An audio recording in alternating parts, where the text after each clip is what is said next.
মোবাইলে আসক্ত, মোবাইলে গেম খেলতো, তার মধ্যে কি তুমি কি গেম খেলতে, মোবাইল দেখতে? না, মোবাইল জিনিসটা হচ্ছে ব্যবহার করতে হবে, হচ্ছে ইউটিলাইজ করতে হবে। মানে হচ্ছে সব, আমি যদি মোবাইলকে সদ্ব্যবহার করি তাহলে অবশ্যই সেক্ষেত্রে ভালো হবে। পড়াশোনার জন্য যদি ব্যবহার করি তাহলে সেক্ষেত্রে কোনো দোষ নেই। কেমন লাগছে? হ্যাঁ, অবশ্যই খুবই অপ্রত্যাশিত। ভেবেছিলাম যে ভালো রেজাল্ট করব, তবে যে রাজ্যে প্রথম স্থান অধিকার করব সেটা ভাবিনি। কত ঘন্টা পড়াশোনা করতে?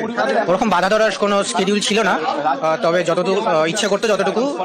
তুমি যে সফলতা হয়েছে এগুলো কার হাতে আছে, বাবা না মায়ের?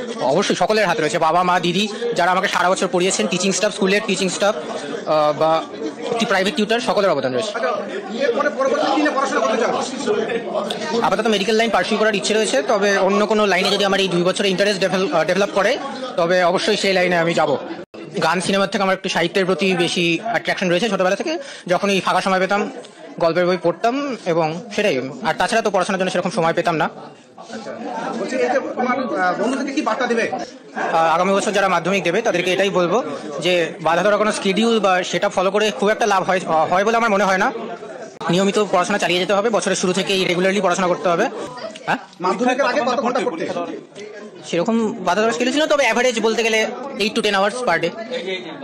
এর পিছনে কার বিশেষ অবনতি রয়েছে? অবশ্যই বাবা মা এবং দিদি এবং যারা আমাকে সারা